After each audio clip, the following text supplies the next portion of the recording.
Aventurier de l'étrange ce soir, Louis Bénédicte, que se passe-t-il? Ouais, il est étrange aussi, Christophe. Ah oui, il est très étrange. Dans un spécial témoignage ce soir avec mes invités pour analyser les témoignages que l'on va recevoir. Alors, il y a des témoignages, évidemment, on attend. Là, les gens vont nous appeler, donc on ne sait pas sur quel type de cas on va tomber. En revanche, je vais vous proposer deux témoignages de gens qui nous ont appelés déjà dans la semaine. Donc, j'en ai discuté un petit peu avec eux et on va parler de photographie, mais vraiment étrange. Il y a une dame qui a pris une photo, enfin, qui n'a pas pris cette photo, en l'occurrence. Ouais. Cette photo s'est trouvée sur sa pellicule, mais pellicule, quand je parle des pellicules à l'ancienne, c'est pas une photo numérique. Oui, quoi, bien sûr. Avec une silhouette dessus. Ça semble être la photo d'une apparition. C'est très étonnant.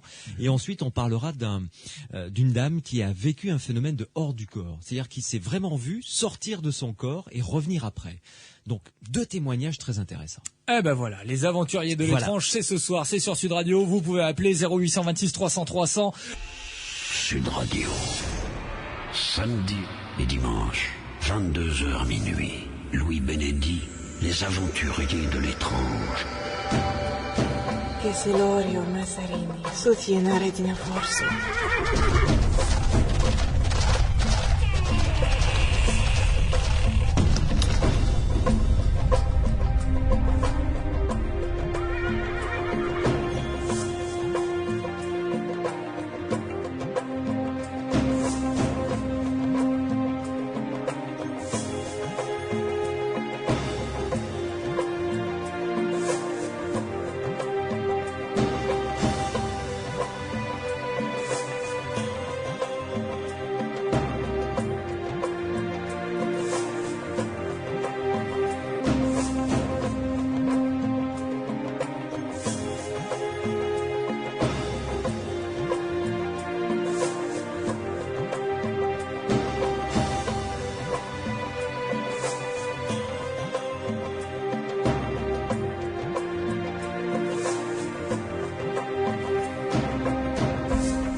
Bonsoir et bienvenue dans les aventuriers de l'étrange sur Sud Radio. Ce soir, notre émission, vous le savez, ne durera qu'une heure. Alors j'ai décidé de la consacrer entièrement à l'analyse de témoignages, de vos témoignages. Ce soir, l'antenne est plus que jamais à vous.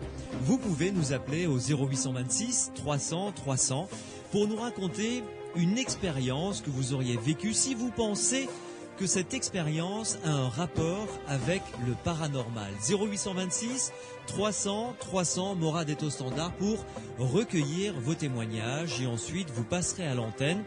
Et deux témoins vont nous rejoindre pour commencer. Alors, nous commencerons avec plusieurs photos étranges prises par Daniel qui nous racontera ça dans quelques instants. Ensuite, nous écouterons Ginou qui a vécu une expérience de hors du corps. Évidemment, pour analyser vos témoignages, je ne suis pas seul, je suis en compagnie de Bernard Auriol qui est venu nous rejoindre ce soir. Bernard Auriol, bonsoir. Bonsoir. Bernard Auriol qui est médecin psychiatre, membre du comité directeur de l'Institut Métapsychique International. Renaud Évrard qui est également en notre compagnie, qui est déjà intervenu dans cette émission, qui lui est étudiant en Master Pro Psychiatrie Clinique, qui fait partie de l'IMI, mais du GEIMI, des jeunes étudiants donc de l'IMI. Renaud Évrard, bonsoir. Bonsoir, c'est Ravi. psychologie clinique. Ah, psychologie clinique, ah ouais, d'accord. L'applicatrice de la médecine. Oui, d'accord. Donc je rectifie immédiatement psychologie clinique, voilà. Merci beaucoup. Ravi de vous recevoir à nouveau dans les aventuriers de l'étrange. Et à côté de vous, Bernard Auriol et Renaud Évrard, Pierre Massias, informaticien et collaborateur de cette émission Les aventuriers de l'étrange. Bonsoir Pierre. Bonsoir Louis. Tu vas bien? Ça va? Bon, très bien. Alors ensemble donc, nous allons découvrir, écouter et tenter d'apporter quelques réponses ou débuts de réponses à ceux et celles qui vont nous appeler pour témoigner, car ils ont vécu quelque chose qui leur semble particulier, qui leur semble du paranormal. 0826 300 300, Morad est au standard, nous vous attendons. Nous commençons avec un premier témoignage, celui de Daniel. Bonsoir. Bonsoir, Louis. Merci de nous accorder quelques minutes de votre temps. Vous nous avez appelé, vous m'avez écrit même, hein, je crois. Oui, pour vous envoyer des photos. Voilà, exactement. Donc ensuite, nous avons échangé au téléphone, on s'est appelé pour discuter de ces photos pour le moins étranges que vous m'avez envoyées. Et vous avez eu la gentillesse d'accepter de venir nous rendre visite ici dans les Aventuriers de l'étrange ce soir sur Sud Radio. Alors, on va commencer parce qu'il y a deux photos qui sont intrigantes. Une série de photos d'abord sur une église. Voilà. Et ensuite, une photo que vous n'avez pas prise d'ailleurs, qui est vraiment tout à fait particulière. Qui sort ma pellicule, oui. Oui, voilà, tout à fait. Alors, Bernard Auriol, Pierre Massias, Renaud Évrard et moi-même, nous vous écoutons. On va commencer par cette petite église d'abord. Alors, qui se situe où? Alors, c'est une petite église qui se situe en Chalosse, à Vic-de-Ribat. Oui. Dans quel département? C'est dans les Landes. D'accord, oui. Voilà. Okay. C'est une toute petite église qui doit dater du XIIe ou du XIIIe siècle. Voilà. Et alors, cette église, nous avons remarqué avec une amie que quand on prenait des photos, il nous semblait qu'il y avait des statues devant cette église. Voilà. Alors que, quand on regarde à l'œil nu, on voit la pierre. Les statues n'y sont pas. Voilà. C'est ça, justement. Elles n'y sont pas vraiment, non, bien sûr. Ah non, pas du tout même. Enfin, je veux dire, bon, parce qu'en plus, vous vous êtes vraiment penché sur ce phénomène tout à fait particulier. Vous avez fait quelques recherches pour essayer de comprendre. Voilà, j'ai fait des enquêtes. Je suis allée à Mont-de-Marsan aux archives, voir s'il y avait eu à l'époque des statues, enfin essayer de comprendre pourquoi, parce que c'est vrai que ces statues ont quand même une apparence particulière, on dirait une sainte et un saint. Oui, voilà. Ce qui serait pas tout à fait anormal dans une église, voilà. Donc, enfin, sur la façade d'une église. Oui. Voilà. Mais bon, ça aurait pu être deux hommes, ça aurait pu être deux femmes. Tout à fait, tout à fait. Alors, ce qui est impressionnant aussi, c'est qu'il y en a une, quand on la regarde un peu de profil, elle apparaît en 3D, c'est-à-dire en 3 dimensions, c'est-à-dire qu'il y a un genou qui semble s'avancer. Et voilà, donc, bon, après, ça peut être un effet d'optique, c'est vrai, ou ça peut être un artefact, mais voilà, mais c'est toujours là, n'importe qui peut prendre ses photos, n'importe qui peut aller voir, et voilà, c'est assez... Enfin, moi, ça me fait poser des questions. Alors, vous ne vous êtes pas arrêté là parce que vous avez vraiment mené une enquête assez poussée. Si, c'est vrai. Alors, vous avez même montré ces photos à d'autres amis pour avoir une analyse avec un autre regard. Alors, quel a été le résultat à chaque fois? Alors, moi, j'ai montré ces photos à un monsieur un moine d'ailleurs, qui avait fait de l'architecture. Oui. Donc, d'après lui, les arcs qui sont à la porte d'entrée les niches ne sont pas assez épaisses pour avoir contenu assez profonde pour avoir contenu des statues. Des statues. Ni même des bas-reliefs d'ailleurs. Ni même des bas-reliefs. Ouais. Il me dit que ça peut être parce qu'en fait, cette église avait avant une tour carrée mais fermée. Oui. Donc il me disait que peut-être il y avait pu y avoir des peintures à fresques, voilà, qui auraient été détruites après. Mais bon, sur les pierres, là on ne voit pas de peinture. Non, du tout. Non. Alors pour que les gens comprennent bien, sur la façade de cette église, il y a juste avant d'entrer dans l'église, il y a un porche. Voilà, il y a un porche, comme c'est souvent. Et alors, sur la façade même de l'église, de part et d'autre de la porte d'entrée, il y a deux niches. Il y a deux niches. Il y a deux, comment dirais-je, moulures, voilà, qui font comme ça, entourer un personnage qui n'existe pas. Le mur est plat derrière, vraiment plat. Et quand on prend la photo, une fois la photo développée, on se dit mais on a l'impression qu'il y a une statue à cet endroit-là. Voilà. Et en prenant la photo sous différents angles, ce que vous avez fait, on a l'impression qu'il y a même une de ces statues qui sort du mur quasiment. Voilà, qui a le genou en avant et voilà, qui a une poitrine. Enfin bon, c'est assez curieux quoi. Alors voilà. Donc, est-ce que vous en avez parlé aux gens du village qui connaissent cette église depuis longtemps? Je suis allée trouver Monsieur le maire et bon ben lui, il était un peu, il a regardé bien sûr. Apparemment les gens du village ne s'en étaient pas rendus compte. Et puis il y avait un architecte qui était là ce jour-là avec Monsieur le maire et qui m'a dit mais oui c'est vrai, c'est bizarre. Enfin bon, il avait l'air lui quand même intrigué. Bon, je ne connais pas le nom de ce monsieur, mais il avait l'air intrigué, oui. Oui. Alors, pour pouvoir en parler, nous avons montré ces photos à Bernard Auriol, qui est en ma compagnie, à Pierre Massias, qui les a vues également et analysées. Renaud Évrard, est-ce que vous les avez reçues, ces photos? Oui, je les ai sous les yeux. Bon, donc vous avez... Alors, on va commencer, Daniel, si vous le voulez bien, par faire effrayant, le titre de ces messieurs. Non, vous inquiétez pas. Ce sont des gens très gentils, adorables, et très polis. Non, ça ira. Je vais finir peut-être dans un asile, mais bon. Non. J'y emmènerai toutes mes copines. Hein. Voilà. En revanche, on parlera tout à l'heure de l'autre photo, qui elle est vraiment, enfin, à mon sens, j'ai un petit faible pour ce deuxième pan de votre témoignage que je trouve très étonnant. Alors, commençons par Renaud Évrard. Voilà. Vous avez ces photos sous les yeux, Renaud. Votre avis, comme ça, à brûle pour point. J'ai du mal à voir des personnages. D'accord. Voilà. Ouais. C'est vrai que quand on se dit qu'on doit rechercher là-dessus, c'est vrai que la forme des voûtes fait penser justement à une statue humaine. Il pourrait très très bien avoir une statue à cet endroit-là, quoi. Tout à fait. Mais il n'y a pas vraiment de statue. Bon, non, il n'y a pas de statue, donc, ça c'est vrai. Non, mais... mais vous ne voyez pas, voilà. Voilà. Renaud, vous ne voyez pas. Je fais des efforts. D'accord, oui, mais voilà, sans résultat. Bernard Auriol.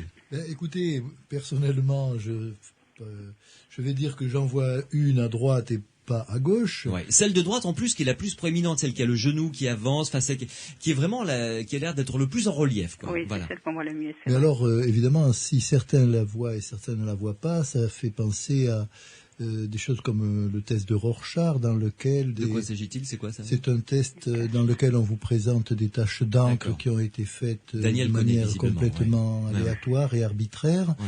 Et on y voit, si on le présente à quelqu'un pour faire le test, par exemple à moi, à vous ou à n'importe qui, on va, si on accepte de jouer le jeu, y trouver effectivement toutes sortes de représentations qui, bien... du point de vue de la psychologie, correspondent à des projections de choses que nous portons en nous. Voilà. Alors, donc, Bernard, vous en voyez une sur deux. Oui. Renaud, rien. Bientôt, vous verrez l'autre. Attendez, on va demander à Pierre Massias. Alors, Pierre, qu'est-ce que tu vois, toi? Est-ce que tu vois quelque chose ou pas? Pour ma part, j'ai bien l'impression de voir quelque chose, quand même. Une forme d'ombre sur la pierre. Ouais. Je cherchais la poitrine tout à l'heure.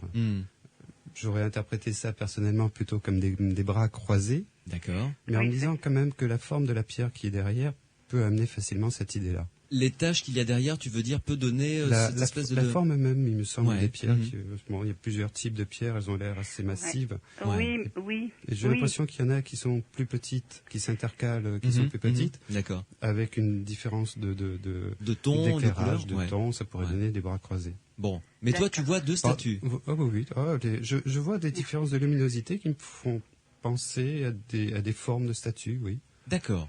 Donc Renaud, rien, Bernard, une, Pierre, deux. Voilà. Ma chère Danielle en progresse. Si je vais me permettre. Non, mais peu importe. Moi, voilà. Bon, je sais que beaucoup de personnes les voient et je sais pas. Bon, je me demandais peut-être s'il y avait une mémoire des pierres ou quelque chose comme ça, parce que c'était une église qui a brûlé et qui a été reconstruite totalement avec des vieilles pierres. Voilà. Donc peut-être, voilà. Et puis bon, peut-être comme vous dites, c'est peut-être dans ma tête, ça c'est vrai. Oui, ou dans la tête de plusieurs personnes. Voilà, de plusieurs personnes les voient. La preuve autour de cette table, Renaud, lui, ne les voit pas. Pierre en voit deux. Moi, j'avoue qu'il y en a une sur les deux, comme Bernard, celle qui est la plus proéminente, me semble. Mais c'est très flou, quoi. Hein, c'est vraiment pas net, quoi. Mais si vous voulez, comme nous avons remarqué ça avec mon ami, ce phénomène, on ne voyait toutes les deux qu'une statue. Ah, d'accord. C'est très après qu'on a vu se dessiner l'autre. Bon, mais voilà. Donc, parce que c'est vrai que quand elle m'a pris en photo devant, je lui dis, mais enfin, je n'avais pas vu qu'il y avait une statue. Et elle m'a dit, mais il n'y a pas de statue. Donc, nous sommes retournés voir et en effet, voilà, c'est-à-dire quand on est devant l'église, il n'y a rien, quoi. Les pierres sont... Oui, à l'œil nu, on ne voit rien. On ne voit rien. Il n'y a que quand on prend une photo que là, on se dit, voilà. Il y a peut-être quelque chose, finalement. Alors, est-ce qu'on peut dire, à votre avis, où se situe cette petite église? Est-ce que je peux dire où elle se situe? Oui. Bien sûr, dans les Landes, près de Pontongue, Saint-Jean-de-Lier, par là. Voilà, Vic d'Oribat. D'accord. Très bien. Comme ça, si et ceux et celles qui nous écoutent ont envie de faire une expérience tout à fait amusante, ils peuvent y aller, faire une photo et se rendre compte par eux-mêmes, voir s'ils voient quelque chose ou pas. Bernard Auriol. Eh bien, souvent, on considère que si une personne voit une chose que les autres ne voient pas, cette personne est soit elle est hallucinée, soit elle est voyante, c'est-à-dire qu'elle aurait un don particulier qui lui permettrait de voir des choses qui ne sont pas vues par les autres. Mais dans ce cas particulier, c'est redoublé par la photo. C'est-à-dire que dans le fond, c'est comme si cet appareil photo était une forme de voyant ou de médium ou d'instrument de voyance, alors que, évidemment, on ne peut pas imaginer que cet appareil photo soit un sujet qui ait des dons particuliers. Non, c'est un appareil photo. Excusez-moi, j'ai fait des photos avec un appareil normal à pellicule. Oui. Et les dernières, je crois que je vous ai envoyées, étaient faites, certaines avec un appareil numérique. D'accord. Très bien. Donc, voilà. Donc, bon, visiblement... Ce que je veux dire, c'est que dans le fond, un appareil photo, c'est pas forcément plus perfectionné qu'un œil, ni moins, c'est simplement différent. Voilà. Et ensuite, l'œil regarde le résultat. Alors, il y a à la fois le fait que nous pouvons projeter, comme sur des taches d'encre, nos propres images intérieures, interpréter des tâches qui existent, mais enfin les interpréter en tant que personnage, parce que justement, il s'agit d'une église, de quelque chose qui a l'apparence d'une niche, etc. Donc on peut fort bien projeter sur ces tâches, sur ces formes, sur ces pierres qui ont un aspect particulier, on peut très bien projeter des contenus qui sont personnels et qui peuvent être personnels à plusieurs personnes, parce que justement ça suggère bien des statues, etc. dans une église. Renaud Évrard, une opinion là-dessus? Eh ben, en fait, c'est vrai que je rejoins pas mal Bernard Auriol. J'ai eu souvent l'occasion de voir des photos où les gens me disaient voir des choses que ensuite, une fois qu'ils me l'avaient dit, je pouvais les voir également. Et ça, on a des cas très connus comme le visage sur Mars. Oui, il y a des milliers et des milliers de personnes qui ont vu un visage sur Mars sous un angle de photo. Et c'est vrai qu'il y avait un visage dessiné, mais dans un autre angle de photo, c'était un relief de montagne. Tout à fait. Mais c'est vrai qu'il y a un angle de vue avec une luminosité particulière et tout ce qui est architecture derrière, en fait, qui dessine bien ça et qui le suggère. Mais et qui le suggère encore plus, oui, c'est vrai. Oui. Pierre Massias. Oui, Bernard. Ça rejoint bien entendu ce que chacun de nous a expérimenté lorsqu'il regarde les nuages. Lorsque nous avons, peut-être on le fait moins aujourd'hui parce que nous vivons souvent en ville et puis nous n'avons pas le loisir de regarder les nuages, mais lorsque j'étais enfant et qu'on n'avait pas grand-chose à faire puisque la télévision n'existait pas, mon Dieu, eh bien, nous regardions les nuages. Nous avions la tête dans les nuages, comme on disait, et comme on peut encore dire aujourd'hui, et dans les nuages on voyait non seulement des personnages, mais toutes sortes de scènes. On pouvait carrément voir des films dans les nuages. De même, la Lune avait des yeux, un visage, ça on le dit souvent. Peut-être même le soleil, le soleil qu'on ne peut pas fixer, mais pourtant on lui fait des yeux, on lui fait des rayons plus ou moins grands suivant qu'il est bienveillant ou un peu moins, etc. Donc c'est vrai que tout ce que nous observons comporte des éléments objectifs, si on peut dire, entre guillemets, en tout cas des éléments partageables par une communauté d'individus qui les regardent, et puis chacun de ces individus en donne une interprétation personnelle, qu'elle soit explicite ou pas, mais en tout cas une forme de relation avec cet objet qui dit autant sur la personne qui voit que sur l'objet qui est vu. C'est vrai. Pierre Massias. Oui, je rejoins Bernard et Renaud. En fait, sur une image, sur quelque chose qu'on a du mal à interpréter, à comprendre, il y a d'une part la projection directe, on va y voir vraiment ce qu'on veut, et d'autre part, dans la forme, on va essayer d'y donner une explication. Donc on va reconstruire une image, et une image qui va dépendre de chacun, du vécu de chacun. Oui, tout à fait. À ce propos-là, j'aime beaucoup le travail de Jiménez, qui avait fait une thèse autour des anomalies de la perception. Une thèse assez décriée, dont on parle de temps en temps en ufologie, mais qu'on peut appliquer dans ce genre de situation. Tous les témoignages sont du coup que des témoignages. Voilà, tout à fait. Et puis on a un objet devant nous qui correspond à quelque chose qu'on ne connaît pas, et on va y apporter une réponse avec le bagage qu'on a, quoi, avec la banque de données qu'on a. On va reconstruire en fait la réalité. Mais attention, on est en train de partir sur ce genre d'explication. Il y a quand même des photos qui restent assez étonnantes. Oui. Alors, on va avoir du mal à rentrer dans cette explication. Justement, ma chère Danielle, nous allons faire une pause et là on va parler. Moi, cette photo m'intrigue beaucoup. Je vous l'avoue vraiment. Parce que quand vous me l'avez envoyé, j'ai d'abord regardé les photos donc de cette église, hein, et puis après vous m'avez dit oh puis tiens j'ai ce truc aussi. C'est genre un peu c'est un peu en arrière-plan oui, quoi. Parce que c'est. Et alors là, j'ai dit mais qu'est-ce qu'il y a sur cette photo? Alors vous restez avec nous, une pause et on se retrouve avec Bernard Auriol, Pierre Massias, Renaud Évrard et évidemment notre témoin Daniel. Et là, j'allais dire, vous allez voir, parce que nous sommes à la radio, mais vous allez découvrir, franchement, une photo qui, moi, m'a vraiment surpris. 0826 300 300, vous nous appelez au standard, Morad est en notre compagnie, il attend vos témoignages au standard, 0826 300 300. Si vous pensez avoir vécu quelque chose de l'ordre du paranormal, votre témoignage nous intéresse, et avec les spécialistes qui sont mes invités ce soir, on peut peut-être vous apporter un début de réponse. Nous revenons tout de suite à Danielle qui est en notre compagnie pour les photos qu'elle nous a envoyées. Alors, Danielle, on va parler un petit peu de vous. Oui. Avant de parler de la photo, d'abord vous faites de la peinture. Voilà. Voilà, vous êtes artiste, vous peignez. Alors, racontez-nous l'histoire de cette photo, dans quelles circonstances vous vous êtes retrouvé entre les mains avec une photo bizarre. On la décrira dans quelques minutes. Alors, en général, quand je peins, quand j'ai fini un tableau, je le prends en photo. Voilà. Oui. Bon, et comme j'ai un appareil photo qui date de 1972, enfin je l'ai acheté en 72, donc c'est un appareil photo qui est quand même assez âgé et qui n'a pas de flash. D'accord. Donc j'installe mes tableaux devant la fenêtre au soleil quand il fait beau, voilà, donc en plein jour, et je prends, là notamment, j'ai pris 2 photos de chaque tableau. D'accord. Pour être sûr qu'il n'y ait pas un flou. Voilà, tout à fait. Vous habitez à quel étage? C'est important. Alors là, j'habitais, parce que D'accord. c'était au moment de la photo, j'habitais au 2e étage, et ma fenêtre, c'est une petite fenêtre, c'était pas une porte-fenêtre, je dis bien parce que ça aurait pu être mon ombre, encore que c'est pas du tout à ça que je ressemble, mais et en face, j'ai un parc, des arbres devant, voilà. Bien, parfait, voilà. Le décor est donc planté. Vous prenez 2 photos par tableau.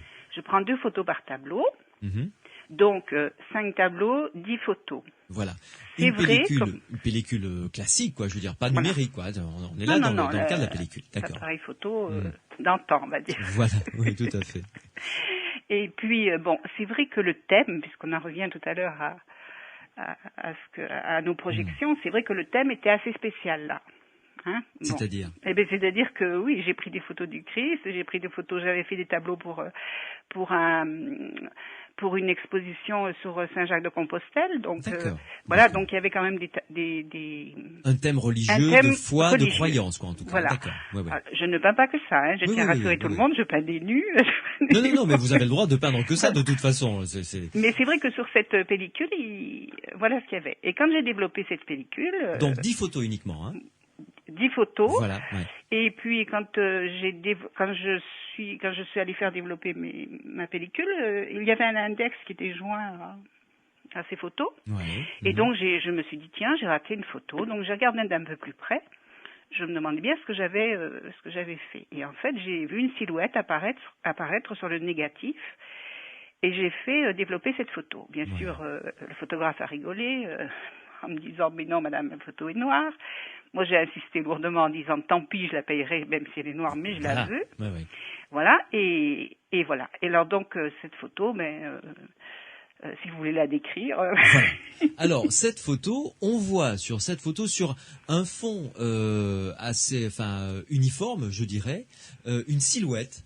Oui. Hein, une silhouette qui ressemblerait, c'est comme ça que je la décrirais, à quelqu'un d'un petit peu voûté, recouvert d'une cape. Un voile peut-être. Oui. Un voile sur la tête, tout à fait, et une cape comme une sorte, je sais pas moi, comme un moine de profil, quoi, en quelque sorte. Une tunique longue toujours. Voilà, hein. tout à fait. Et en train d'avancer de la gauche vers la droite.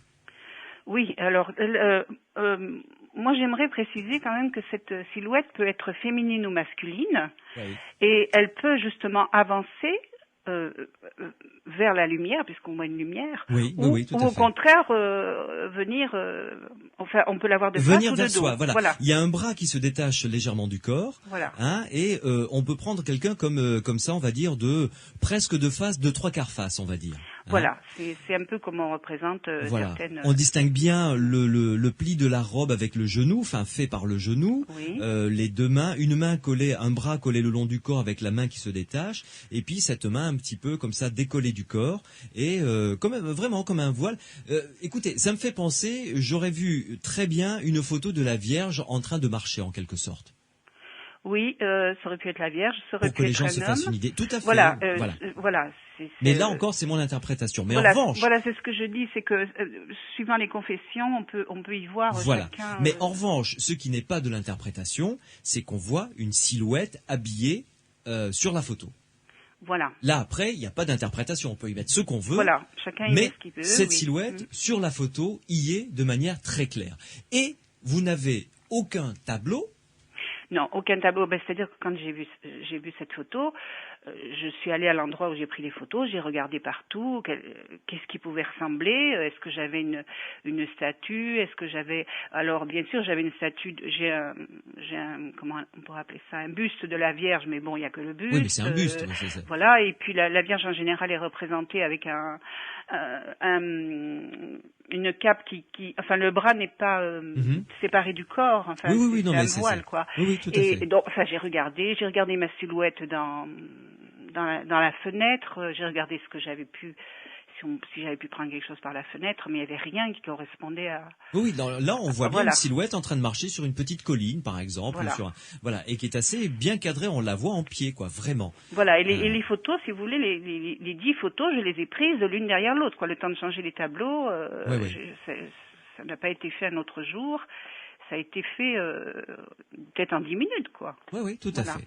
Alors, je vais me tourner vers mes invités. Renaud Évrard, vous avez cette photo sous les yeux, vous? Oui, effectivement. Alors, après avoir entendu donc le témoignage de Daniel, qu'en pensez-vous?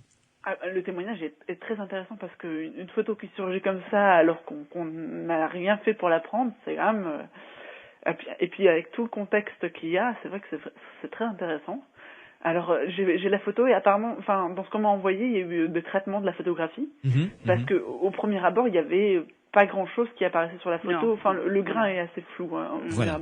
Il a fallu forcer sur le contraste, mais uniquement sur le contraste pour que la silhouette se détache bien du fond. Mais je veux dire, la silhouette est très nette, quoi. C'est pas une vue de l'esprit. On voit bien quelqu'un en train de marcher sur une colline, quoi. Voilà, Renaud. et il semble y avoir une lumière derrière cette silhouette quand même, puisque la couleur est différente. Comme éclairée par derrière. Voilà. Là, on est d'accord, Renaud Évrard. Ça n'est pas de l'imagination. Non, bien sûr. De toute façon, ça n'en était pas non plus tout à l'heure. Enfin, il y avait une part d'imagination et une part de la photo est vraie. Oui. Alors après, quelle interprétation on peut en donner je sais pas. C'est vrai que dans le contexte, on ne sait pas qu'est-ce qui peut avoir été pris en photo. Il s'agit vraiment d'une anomalie de photo. Mais il en existe beaucoup dans ce genre, en fait. Et il existe même en France un comité d'études de la photographie transcendantale qui reçoit des centaines de photos comme ça tous les mois. Ah bon? Oui, en fait, c'est très particulier. C'est développé depuis très longtemps, en fait. Depuis l'invention de la photographie, on fait des photographies qui nous paraissent très bizarres. Et parfois de façon très spontanée. D'accord. Et il y a vraiment des spécialistes de la question. En Allemagne, c'est Andreas Fischer que je connais bien, qui s'occupe de ça et qui a sa maison complète de photos que les gens lui ont envoyées et qui sont toutes inexplicables. Enfin, en tout cas, pas reproductibles volontairement avec un appareil photo. D'accord. Et celle-ci en fait partie réellement, parce que cette silhouette, ce personnage éclairé par derrière, c'est quand même franchement surprenant. Je me tourne vers vous, Bernard Auriol. Qu'en pensez-vous?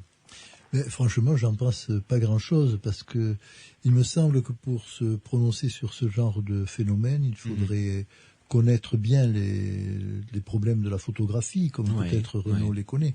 Moi, je ne les connais pas. Je dois avouer que je suis un piètre photographe moi-même, que je n'ai pas l'habitude de manipuler ni de développer. Est-ce que on a entendu parler de cas de personnes qui peuvent, de manière mentale, impressionner, de manière consciente ou inconsciente, bien sûr, impressionner une pellicule photographique et d'y laisser une trace. Bien sûr, on a parlé de gens comme Ted Serios, des gens comme ça, mais personnellement, je n'ai pas d'opinion vraiment là-dessus, parce qu'évidemment, ce sont des cas tout à fait discutés. Les uns sont enthousiastes, d'autres pensent qu'il s'agit d'artefacts, de phénomènes. Sachant que Daniel, sans vouloir remettre en cause la véracité de votre témoignage, bien entendu, avec l'état actuel de l'informatique, on peut faire ce qu'on veut sur une photo. Ça, vous le comprenez bien. Tout à fait. Je veux dire, c'est le genre d'argument qu'on va vous servir assez souvent, quoi. Hein. Oui, bon, c'est vrai. C'est vrai, mais bon, moi, je sais ce que j'ai fait. Donc. Oui, tout à fait. Oui, non, mais ça complètement. Personnellement, je ne mets pas en doute du tout le côté spontané, naturel, sans tricherie de cette photo. Simplement, c'est sur l'interprétation que je suis sans réponse, si vous voulez. Hein. Pierre Macias. Oui, en repartant de cette idée qu'on peut faire un petit peu ce qu'on veut maintenant avec l'informatique, avec les photos. Et en particulier les photos numériques. Là, en l'occurrence, c'est une photo sur pellicule, hein, donc voilà, argentique. Tout à fait. Ici, c'est sur pellicule. Développée par par Kodak. Vous avez gagné une pellicule gratuite, Daniel. Non, mais même les personnes qui étaient là, les vendeurs, ne comprenaient pas, et ma fille qui a travaillé dans la photo ne comprend pas non plus. Voilà. Oui, c'est difficilement explicable parce que c'est un vieil appareil qui n'est pas un automatique, qui n'a pas de moteur. Donc... Voilà, il faut tout régler pour avoir une image nette. Alors, je vais vous poser une question, une hypothèse qui peut être complètement folle dingue, mais est-ce que Daniel, de manière tout à fait inconsciente, ne peut pas de temps en temps, comme ça, impressionner elle-même les photos qu'elle prend, à savoir les photos de cette petite église, ou encore cette photo qu'elle n'a jamais prise et qui s'est imprimée sur la pellicule. Renaud Évrard, qu'en pensez-vous? En partant en fait des expériences qu'on a fait justement avec des sujets psy qui avaient ces prétentions justement de pouvoir produire des photographies de la pensée. Oui, des traces, sur une photo. Si on accorde quelques crédits à ces expériences, elles ont quand même été pas mal reproduites. J'en ai vu donc en Angleterre, aux États-Unis, au Japon, avec plusieurs expérimentateurs et plusieurs sujets. Et on a quand même des résultats intéressants. On donne une cible à un sujet et puis il essaye, en fixant un appareil photo, de reproduire le motif sous un certain angle, et on obtient des photos floues où on retrouve des parties de l'image ou des angles de vue impossibles à prendre en photo. Donc c'est des choses très intéressantes. Donc en partant du principe que c'est possible, ce serait possible expérimentalement, pourquoi pas spontanément? Pourquoi pas involontairement par des personnes? Donc à ce moment-là, oui, c'est une hypothèse qu'on peut tout à fait prendre en compte. Oui, Pierre Macias. Oui, tout à fait. D'ailleurs, à la base, ce qui génère l'expérimentation en laboratoire, c'est ce qui se passe dans la vie de tous les jours. Et ces photos avec des apparitions, des personnages bizarres qui se trouvent à des endroits où ils n'ont rien à faire, on en trouve depuis l'existence de la photo. C'est ça qui génère l'intérêt, qui génère la reproduction en labo. Mais Renaud a parlé de Andrea Fischer. Je me demande un petit peu le genre de photos qu'il a pu recevoir en Allemagne. J'imagine que c'est très très varié. Il a dû recevoir beaucoup de photos d'orbes, en particulier parce qu'on en parle beaucoup. D'orbes, c'est-à-dire de petites taches lumineuses sur les photos. Ah, oui. D'accord, qui sont créées de manière ou qui viennent comme ça, toutes seules. Disons pour l'instant qui apparaissent sur la photo comme ça, qui n'ont rien à y faire. Quand la personne prend la photo, elle y voit ces taches lumineuses. Et pour elle y applique l'explication qu'elle veut. Je me demande si en Allemagne, Fischer a beaucoup de photos comme ça, et d'autres comme celle de Daniel, ou voir des photos encore plus particulières, plus plus évidentes que celle de Daniel. Personnellement, je me souviens en avoir vu une qui m'a laissé pantois. C'était quoi? C'était un buste, le visage, un buste, dans une vitre de bus. Et ça avait été pris par des étudiants qui revenaient d'un voyage scolaire en Angleterre. Et on avait eu la pellicule, on voyait bien la succession des photos, l'endroit vraiment sur la pellicule où se trouvait la photo, et le trucage, si trucage il y avait, était loin d'être apparent. Et À ce jour, personne ne m'a donné une explication concrète. Un buste de femme apparu comme en reflet sur la vitre du buste. Je vais dire un buste, parce que selon les personnes, on va dire femme, c'est un petit peu ambigu encore. Ouais. Alors, je veux pas... D'accord. Mais un buste vraiment très clair. Dont on ne savait pas d'où il venait. Voilà. Et j'ai donné 2 fois cette photo à étudier, à analyser à un astronome du côté de Toulon. Malheureusement, j'ai jamais eu de réponse. Bon. Daniel, est-ce qu'il vous est arrivé d'autres aventures avec les photos ou c'est vraiment les 2 seuls cas Non, j'ai d'autres choses, mais ça, ce sont des perceptions que j'ai moi par rapport à certaines photos. Notamment un jour, j'ai pris une photo et je l'ai montrée à une amie en lui disant « Tiens, il y a un pendu là » et elle m'a dit « Oui, je sais » et moi, je savais pas. Donc voilà. Mais ça, vous ne l'avez pas vu, vous l'avez senti. Non, c'est-à-dire que pour moi, sur la photo, il y a comme un corps et comme une corde qui pend. Donc j'ai dit à mon ami, tiens, il y a un pendu, mais je l'ai dit en rigolant, enfin en riant, ça me paraissait. Et quand elle m'a répondu, oui, je sais, quelqu'un s'est pendu là, ça m'a fait un choc. D'accord. Mais bon, ça c'est. Je vous ai envoyé un autre courrier, je sais pas si vous l'avez lu. Non, pas encore. On va pas en parler, mais ça rejoint ce qu'on dit pour la pellicule qui est imprégnée. Donc, mais voilà, mais je pense que pour moi c'est. Moi, je voulais parler de cette photo qui se trouve là entre 2 tableaux et je me suis posé beaucoup de questions aujourd'hui parce que j'ai regardé un peu mes photos d'un peu plus près étant donné que je passais ce soir sur Sud Radio et ce qui paraît sur l'index, on m'a parlé d'un tatouage. Moi, ça fait longtemps qu'on me parle de tatouage, je ne sais pas ce que c'est. D'un quoi? Un tatouage. Un tatouage? Voilà. Alors là, j'ignore totalement. Vu la tête que fait Pierre Massias, il connaît pas non plus. Bernard Auriol non plus. Renaud Évrard. Alors, moi, j'ai cherché longtemps. Quand j'ai fait ce tableau, parce qu'il y a quand même un petit moment, on m'avait parlé. Tiens, tu as fait un tatouage, c'est quand même curieux. Mais bon, j'ai jamais trouvé la signification sur le dictionnaire nulle part. Et aujourd'hui, en prenant mes photos, j'ai dit zut, il faut quand même que je sache ce que ça veut dire. Donc j'ai téléphoné à une amie qui a Internet et je lui ai dit cherche-moi tatouage. Oui. Alors elle m'a trouvé « Force qui gouverne l'univers, ancien symbole qui représente la forme, énergie de l'univers ». Alors je me suis demandé, en fait, puisque cette photo se trouve entre les deux mandalas, en fait, enfin, il y a un tatouage, il y a un mandala, je me suis demandé si c'est je vais dire une grosse bêtise, vous allez tous rire, mais s'il ne pouvait pas y avoir une onde de forme qui provoque ces choses et qui fait que voilà, on puisse voir un autre plan de l'univers, quoi. D'accord. Là, c'est une hypothèse vachement audacieuse, si je peux me permettre. Non, pas scientifique, audacieuse. Parce qu'on ne peut pas nous prouver avec. Ah oui, donc c'est pas scientifique. Pour les ondes de forme, il faut quand même étudier. Enfin, je pense. Si on peut pas le. Oui, mais ça, d'ailleurs, ça pourrait être l'objet d'une émission intéressante. Les ondes de forme, on pourrait éventuellement en parler. Vous venez de me donner une bonne idée, Daniel. Mais là, je suis plus que réservé sur ce genre d'hypothèse, Bernard Auriol. Moi aussi, d'autant que les ondes de forme, vous prévoyez de faire une émission dessus, vous avez raison, mais a priori, les ondes de forme sont quand même quelque chose d'assez difficile à admettre comme ça, sans examen. D'autant que, dans votre interprétation, Daniel, vous semblez dire que ces ondes de forme seraient de nature lumineuse, ou en tout cas qu'elles pourraient interagir avec les produits chimiques de... Je pense que le dessin que j'ai fait pourrait agir, parce qu'après, j'ai beaucoup cogité, il faut dire... C'est-à-dire que la toile que vous avez peinte, que vous avez photographiée, a en elle-même la puissance de provoquer sur l'appareil photo l'image que vous avez retrouvée, c'est ça? C'est-à-dire qu'il y a beaucoup de photos qui sont prises dans les églises et il y a cette image qui est reproduite dans les églises. Enfin, normalement, elle est. Moi, j'ai fait ça au cours d'un travail, mais j'ai fait ça un peu, comment dire, en état de.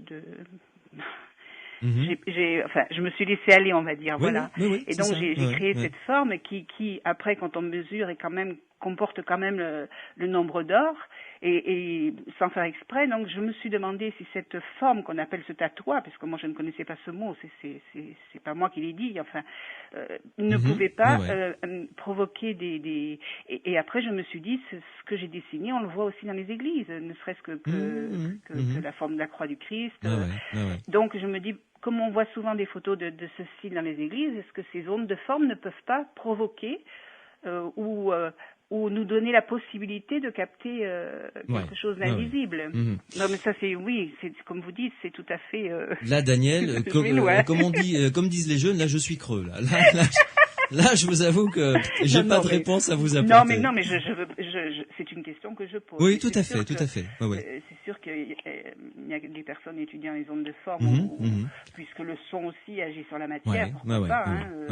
Mais en tout cas, je garde l'idée, en tout cas, d'une émission sur les ondes de forme. On va se pencher dessus pour vous proposer quelque chose de tout à fait intéressant. Merci Daniel, en tout cas. Merci à vous. Ça a été un plaisir de discuter avec vous. Merci, je vous souhaite une bonne nuit maintenant. Merci. Et restez avec nous parce qu'il y a Ginou qui va venir nous rejoindre. D'accord. Si vous voulez l'écouter. Je vais brancher ma radio. Merci beaucoup Daniel. Bonne soirée. Bonne soirée. Au revoir. Dans quelques instants, Ginou va venir nous rejoindre. Elle semble avoir vécu une sortie hors du corps. Alors, restez avec nous. Vos témoignages également, venez nous rejoindre. Vous nous appelez au 0826 300 300. Pour nous dire si vous pensez avoir vécu quelque chose de l'ordre du paranormal. Vous pouvez également nous envoyer des SMS comme l'a fait Monique de Nîmes qui nous demande les phénomènes qui apparaissent après le décès d'un proche sont-ils intéressants pour une prochaine émission? Je réponds oui, bien entendu. Nous avons déjà consacré une émission à ces phénomènes. Pierre, c'est un deuxième thème, donc si tu veux bien le noter. Pour tout à l'heure, pour une prochaine émission, nous verrons ce que pourront en faire. Ma chère Monique, j'espère qu'on pourra vous proposer un sujet là-dessus. Pour envoyer vos SMS comme Monique, vous tapez Sud sur votre portable, vous laissez un espace, vous envoyez ensuite, vous rédigez votre question, votre commentaire et vous envoyez le tout au 71 200. Restez avec nous, le témoignage de Ginou dans quelques instants. Sud Radio, les aventuriers de l'étrange. Les aventuriers de l'étrange, spécial témoignage ce soir après les photos tout à fait étonnantes de Daniel. Nous allons maintenant parler de l'histoire de Ginou qui vient de nous rejoindre. Bonsoir. Bonsoir. Merci d'être avec nous aussi tard, ma chère Ginou. C'est très gentil à vous. Oui, c'est parfait. Je vous écoutais de toute manière. Alors dites-moi, Ginou, vous êtes dans quel département ? De Pyrénées. Très bien. Alors, vous allez nous raconter quelque chose que vous avez vécu il y a combien de temps maintenant ? Il y a une dizaine d'années. Très bien. Racontez-nous dans quelles circonstances vous l'avez vécu. Renaud Évrard, Bernard Auriol, Pierre Massias et moi-même sont à votre écoute. Alors, c'était un soir où il y avait match de foot. Exactement, comme ce soir. Voilà, exactement. Et donc, j'avais laissé la place à mon mari qui restait devant le grand écran au salon. Oui. Et donc, moi, j'étais partie dans ma chambre regarder le programme de la soirée, quoi. D'accord. Et donc, j'attendais patiemment que le film commence, et puis j'attendais tranquillement, et puis... Alors, une chose importante à préciser, vous étiez dans votre lit. Voilà, j'étais dans mon lit, et puis j'attendais que le film commence, et puis je ne sais pas ce qui s'est passé exactement. Peut-être me suis-je décontractée vraiment de trop, et je me suis sentie partir, mais c'était fulgurant comme un éclair. Partir, j'ai traversé le salon, le couloir d'abord, puis je suis arrivée devant mon mari. Et là, j'ai bien vu mon mari, et j'ai pris peur. Je pense que j'ai pris peur. Et je suis revenue brutalement dans mon corps, mais ça m'a fait très très très mal.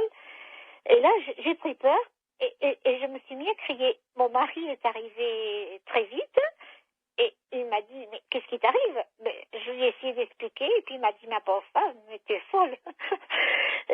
mais ça a été fulgurant. Je me suis vue sortir de mon corps et traverser le couloir, puis arriver jusqu'au salon, et aussitôt je suis revenue dans mon corps, mais ça a été très brutal. Ça a été douloureux? Ça a été douloureux, oui. Très douloureux. Je crois que je n'oublierai jamais cet instant-là. J'en ressens encore les effets. Ah oui, encore? Alors que ça s'est passé il y a 10 ans, c'est ça? Une dizaine d'années, oui. Et donc, après ça, je me suis renseignée, je me suis documentée, et donc j'ai appris que c'était, on appelle ça l'effet de l'élastique.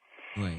Et on peut même si on apprend son corps voyager un petit peu, sortir de son corps et voyager, même se promener très loin. Oui.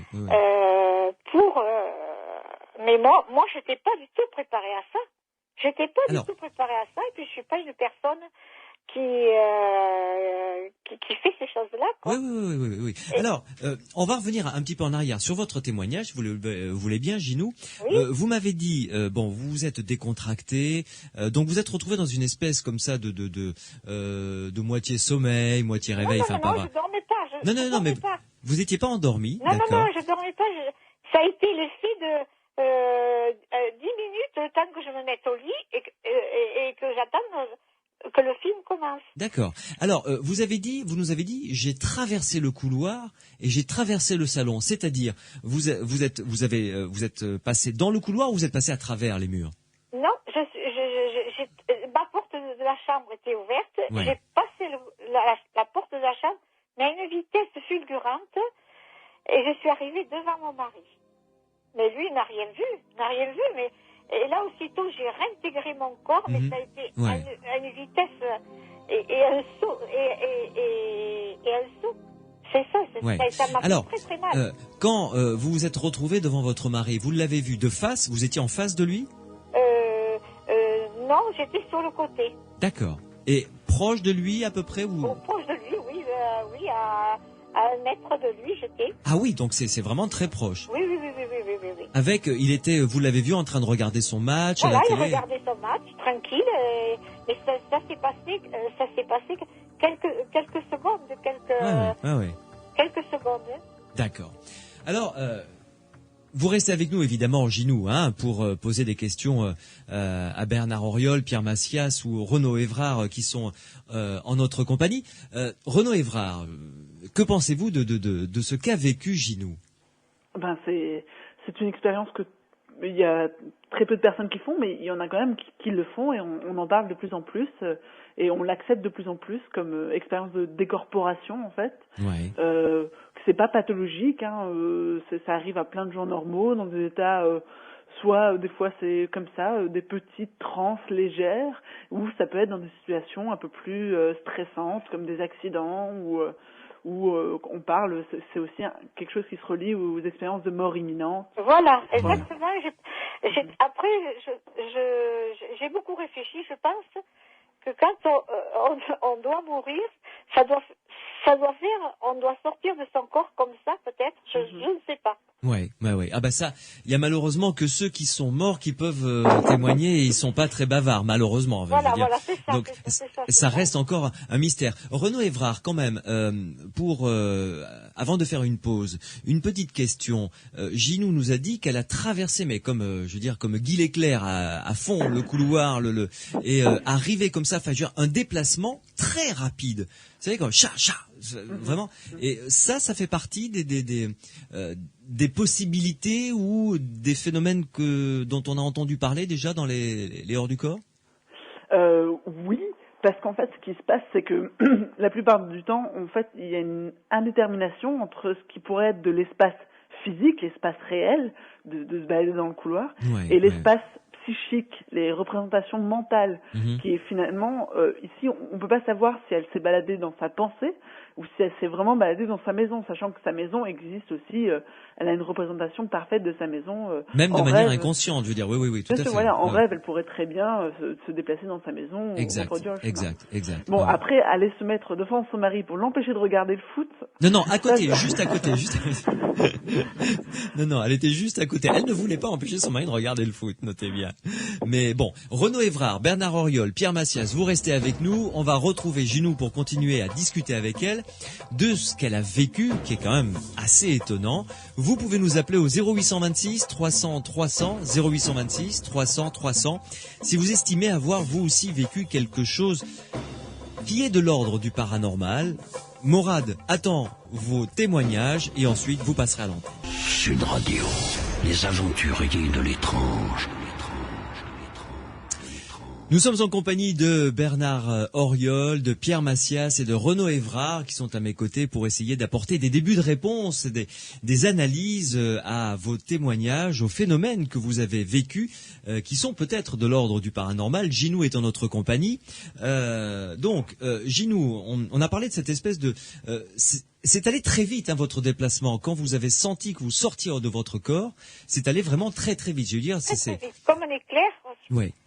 Moi, j'appelle ça, je dis ça comme un éclair. Quoi. Oui, mais oui, c'est vraiment ça, quoi. Ça a été très fort et j'ai bien essayé d'autres fois. Oui. Après ça, quand je me suis bien documentée, d'essayer de me remettre dans cet esprit-là, j'y suis jamais arrivée. Ça n'a jamais refonctionné. Je pense que j'ai trouvé, ce jour-là, j'ai trouvé une fenêtre et puis je m'y suis engagée. C'est parti comme ça. Oui. Et alors, en revanche, vous nous avez dit que vous aviez eu mal quand vous êtes revenu dans votre corps. Voilà, c'est là. Une douleur, vraiment, enfin, comme avoir mal, quoi, vraiment. Oui, voilà, comme si je revenais comme un grand un saut, si je peux expliquer, ça m'a secoué, et c'est là que j'ai crié. D'accord. Bernard Auriol, qu'en pensez-vous? Écoutez, je pense que les circonstances que vous décrivez, Ginou, font penser évidemment à ce qu'on appelle les états hypnagogiques, c'est-à-dire ces états que parfois on peut appeler aussi hypnopompiques s'il s'agit ça fait deux alors.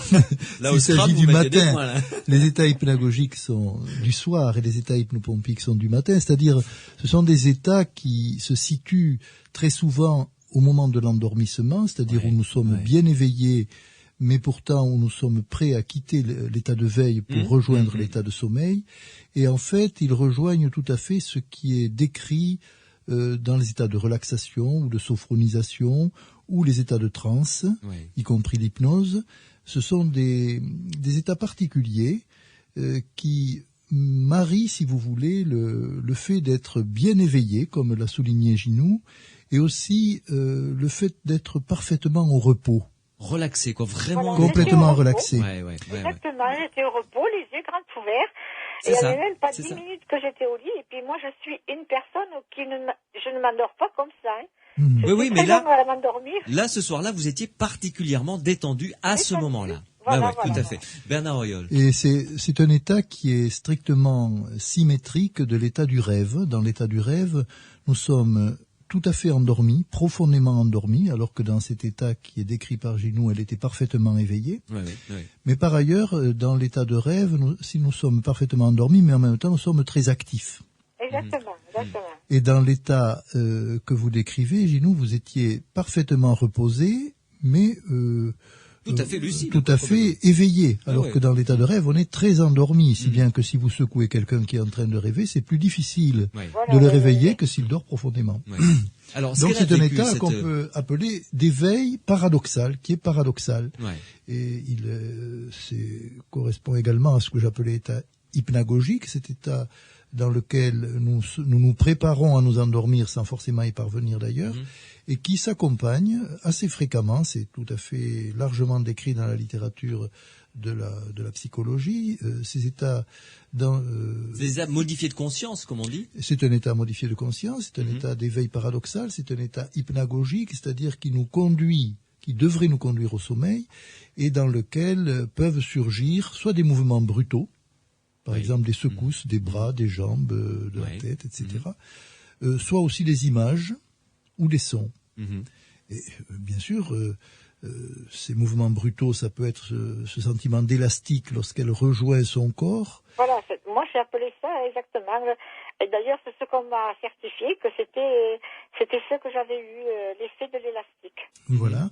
Et par ailleurs, évidemment, comme le disait tout à l'heure Renaud, nous avons une représentation de notre environnement qui peut être extrêmement précise.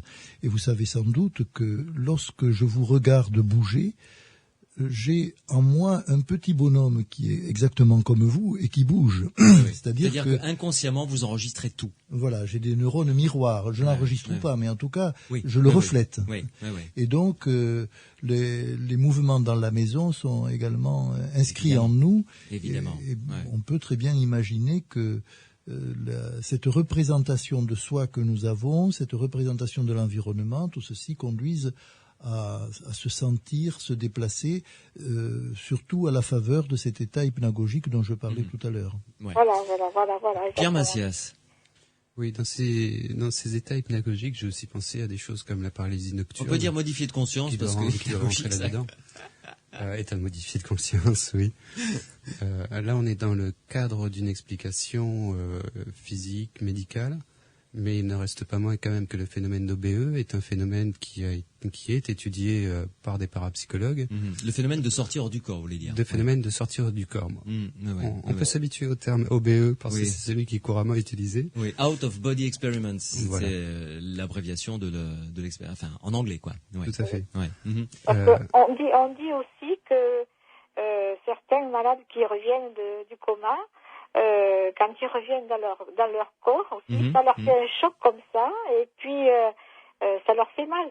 Oui, il y a cette douleur. C'est vrai que dans plusieurs témoignages que l'on a recueillis sur Sud Radio ou dans la littérature de l'étude des phénomènes scientifiques, des phénomènes paranormaux, il y a cette espèce de témoignage de douleur quand ils reviennent en eux comme ça, Pierre Macias. Oui, c'est pas nouveau, je veux dire. Non, c'est pas nouveau.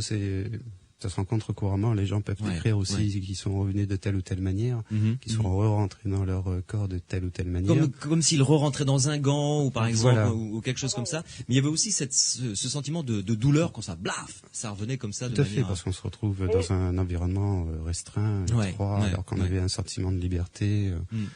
J'ai appris aussi que on peut apprendre son corps à essayer de voyager comme ça, mais il faut être vraiment sûr de soi et avoir une certaine pratique. Oui. Et bon, moi j'ai bien essayé, mais pour essayer de renouveler ça. Mais bon. Ça n'a pas marché. Ça n'a jamais marché. Pierre Macias, que pensez-vous justement de ces méthodes pour apprendre à sortir de son corps ou Sur les méthodes, je serais assez prudent généralement quand je vois apprenez à faire ceci ou cela en 5 leçons. Ça sent l'escroquerie déjà. Ça sent. Il vaut se méfier. Par contre, il y a des personnes qui racontent vivre ce genre d'expérience et les générer fréquemment. Alors, comme disait Renaud aussi tout à l'heure, on ne sait pas trop si c'est vraiment la personne qui s'est déplacée, disons d'une manière ou d'une autre dans son environnement, ou si c'est une reconstruction de la réalité. Oui. Si elle s'est fait un film de manière inconsciente ou si elle l'a vraiment vécu. Voilà. Parce que les deux sont possibles. Le phénomène est extraordinaire à étudier de toute manière. Je pense à des expériences avec Ingo Swann ou avec d'autres expériences dans des labos américains où on utilisait aussi des animaux pour essayer de repérer une sortie hors du corps. Il est extrêmement intéressant que les personnes qui vivent ce genre d'expérience couramment aujourd'hui se présentent à des personnes susceptibles d'étudier le phénomène de manière scientifique. Oui. Autrement dit, ce que vous êtes en train de dire, si des personnes qui nous écoutent pensent pouvoir reproduire ce phénomène de manière pas à volonté, mais presque, qu'ils aient ce talent, il faut absolument qu'ils nous contactent pour éventuellement monter des expériences tout à fait intéressantes avec des scientifiques en leur compagnie. C'est extrêmement intéressant. Oui, Bernard. Maintenant, à côté de ces cas qui peuvent être en effet intéressants et étudiés, du point de vue de la parapsychologie, il faut bien se rendre compte que ces phénomènes ne sont pas forcément intéressants à cultiver parce qu'ils peuvent conduire à des décompensations de phénomènes psychopathologiques. C'est-à-dire, j'ai rien compris, la décompensation de phénomènes psychopathologiques. Je veux dire que ça peut rendre malade, si vous voulez, du point de vue mental. La personne qui les vit. Oui. D'accord. Ou en tout cas être un symptôme de cette pathologie, de cette maladie. D'ailleurs, c'est connu dans la littérature. Par exemple, le Horla de Guy de Maupassant, où il y a un phénomène comme ça qu'on appelle, je vais vous sortir encore un gros mot puisque vous avez l'air de les aimer, qu'on appelle l'éotoscopie. Ah oui, je l'aime bien celui-là, c'est pas mal. C'est-à-dire le fait de se voir soi-même comme un personnage exporté, extérieur. Et ce phénomène, bien sûr, c'est un phénomène où l'être a l'impression d'être hors de son corps, tout en étant aussi à l'intérieur, donc c'est un peu plus compliqué. Mais quand même, ça ressemble, et c'est un phénomène qui peut être générateur d'angoisse et qui peut parfois aboutir à des phénomènes de maladie. Donc il faut être extrêmement prudent. Oui. Je me retourne vers Ginou. Ginou, une petite question quand même, avant de se quitter. Est-ce que vous vous êtes vu, vous, ou pas du tout? Ah, moi, je me suis vue, oui. Oui, je me suis bien vue. Bien vue, mais c'est à une vitesse vraiment... je me suis pas cognée ni rien du tout. Je me suis vraiment transportée, ça a été transporté. Non, mais est-ce que vous avez vu... Pardon, c'est peut-être moi qui me suis mal exprimé. Est-ce que vous avez vu votre corps, c'est-à-dire allongé sur le lit, ou pas du tout? Ah oui, je me suis vue sortir et je sais que j'étais allongée. Ah, d'accord, voilà. Bon, voilà, vous vous êtes vu allongé, vous, et après c'est parti, quoi. Voilà. D'accord, très bien. Alors, si on a quand même un conseil à vous donner, faites attention avec la littérature qui propose des leçons pour sortir hors de son corps. Soyez prudente quand même, hein. J'ai la tête bien sur les épaules. Je suis quelqu'un de tout à fait raisonnable. Bon, je n'en doute pas un seul instant. Merci beaucoup, Ginou, en tout cas. Oui, merci, je vous souhaite bonne soirée. À vous aussi. Merci de nous avoir fait le plaisir de nous raconter ce témoignage. On va terminer cette émission. Je vais commencer par remercier mes invités. Renaud Évrard, merci beaucoup de vous être consacré à l'analyse de ces quelques témoignages. On reproduira l'expérience, si vous le voulez bien. Ah bah, je suis toujours partant. Je vous remercie beaucoup. Merci beaucoup. Agréable. À bientôt, Renaud. Au revoir. Bernard Auriol, merci beaucoup. Merci à bientôt également pour analyser des témoignages. Pierre Macias, à demain. À demain. Avec tes 16 ans, voilà, tu es toujours là. Donc, il n'y a pas de souci. Sud Radio. Samedi et dimanche, 22h minuit. Louis Benendi, les aventuriers de l'étrange. Che Silorio Massarini, soutiene Retina Forza.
Je vous souhaite une bonne nuit. Merci à ceux et celles qui ont appelé au 0826 300 300.